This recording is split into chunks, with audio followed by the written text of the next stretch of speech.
સરકારી તેમજ પ્રાઇવેટ જોબ્સની માહિતી માટે અમારી આ ચેનલને સબસ્ક્રાઈબ કરો. તો નમસ્કાર દર્શક મિત્રો, સ્વાગત છે તમારું અમારી આ યુટ્યુબ ચેનલમાં.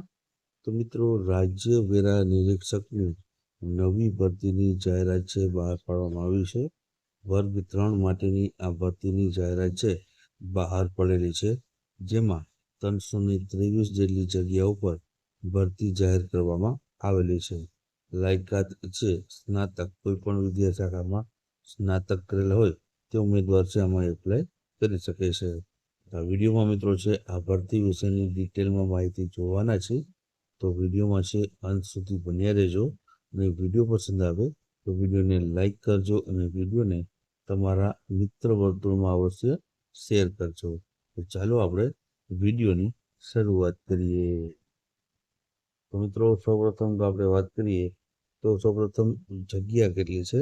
તો આપણે અગાઉ જોયું તે મુજબ કુલ છે તે 323 જેટલી જગ્યા ઉપર છે ભરતીની જગ્યા ઉપર ભરતીની જાહેરાત બહાર પડી છે.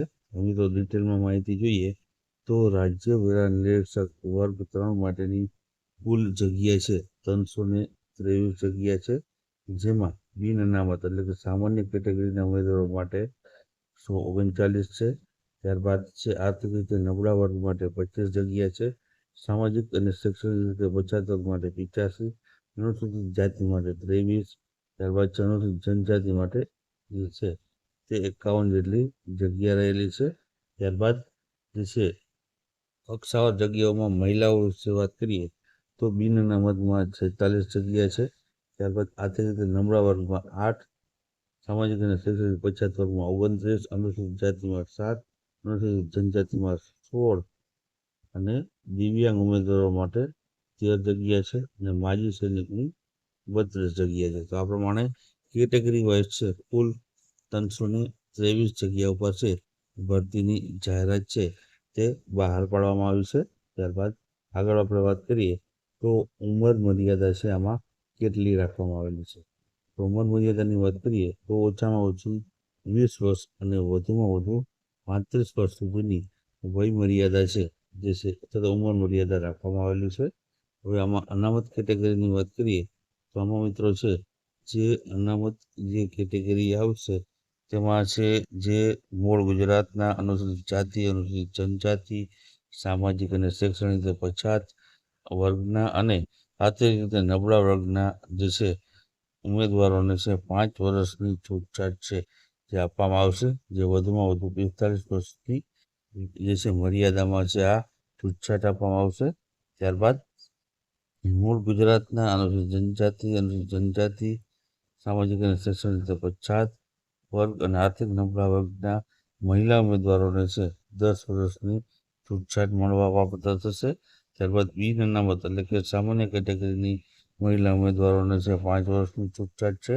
ત્યારબાદ માજી સૈનિક અથવા તો ECO અથવા તો ACO સહિત ઉમેદવારોને છે અહીં જે છે તેમણે જે કામ કરેલું હશે તેના જે છે તેના જે છે સમય આધારિત છે છૂટછાટ છે આમાં એજ લિમિટમાં જોવા મળવાની છે. ત્યારબાદ દિવ્યાંગ ઉમેદવારો માટે 10 વર્ષની છૂટછાટ છે આમાં જોવા મળવાની છે. ત્યારબાદ આગળ વાત કરીએ આપણે તો આગળ મિત્રો છે લાયકાત આમાં શું છે. આ ભરતી માટે શૈક્ષણિક લાયકાત છે તમે કોઈ પણ વિદ્યા શાખામાં સ્નાતક કરેલું હોય એટલે કે ગ્રેજ્યુએશન કરેલું હશે તો આ ભરતી તમારા માટે રહેલી છે. આગળ વાત કરીએ તો અહીં તમે જોઈ શકો છો શૈક્ષણિક લાયકાત જે આપેલી છે નોટિફિકેશનમાં, તેમાં bachelor degree option from any of the university, કોઈ પણ યુનિવર્સિટીમાંથી તમે બેચલર ડિગ્રી અથવા તો સ્નાતકની પદવી મેળવેલી હોય તો તમે છે આ ભરતીમાં લાયક ગણાશો અને ફોર્મ ભરી શકશો. ત્યારબાદ આગળ વાત કરીએ તો ફોર્મ ભરવાની તારીખ અને વેબસાઇટ કઈ છે, ત્યાંથી ફોર્મ ભરી શકો છો અને કઈથી તારીખથી ફોર્મ ભરી શકો. તો ફોર્મ છે મિત્રો તમારે ભરવા હોય તો 17/10/2025થી આના ફોર્મ ભરવાની જે શરૂઆત છે તે થઈ જવાની છે. નોટિફિકેશનમાં જોઈએ તો તો તમે જોઈ શકો છો રાજ્ય વેરા નિરીક્ષક વર્ગ 3ની કુલ જે છે 323 જગ્યા માટે ઉમેદવારો પાસે 3/10 લઈને તમે જોઈ શકો 3/10 મિત્રો છે આ ફોર્મ ભરાશે. અહીં 17/10 સુધી આવશે મિત્રો, શરૂ નહીં, 17/10/2025 સુધી ફોર્મ ભરાશે. 3/10 શરૂઆત થાય છે અને 17/10/2025 સુધી છે આના ફોર્મ છે તે ભરાવાના છે. આ માટે તમારે ફોર્મ ભરવા માટે જીપીએસસીની ઓફિશિયલ વેબસાઇટ છે અહીં આપેલી છે, જોઈ શકો છો gpsc-ojas.gujarat.co. આ તેની ઓફિશિયલ વેબસાઇટ છે. ત્યાંથી તમારે છે જે ઓનલાઈન તમે છે રાજ્ય વેરા નિરીક્ષકના ફોર્મ ભરી શકશો. ખાસ યાદ રાખજો મિત્રો, 3/10/2025 શરૂઆત થઈ છે ફોર્મ ભરાવાની અને 17/10/2025 સુધી છે આના ફોર્મ ભરાવાના છે. gpsc-ojas.gujarat.gov ઓફિશિયલ વેબસાઇટ છે, ત્યાંથી ફોર્મ ભરી શકશો. આ ઉપરાંત પ્રાથમિક જે કસોટી મિત્રોની જે હશે પ્રિલિમ પરીક્ષા તે 4/1/2026ના રોજ યોજવામાં આવશે અને મુખ્ય પરીક્ષા છે તે 22થી 24 માર્ચ સુધીમાં યોજવામાં આવશે. તે પણ મિત્રો છે માહિતી આમાં છે સંભવિત તારીખો આપી દેવામાં આવેલી છે.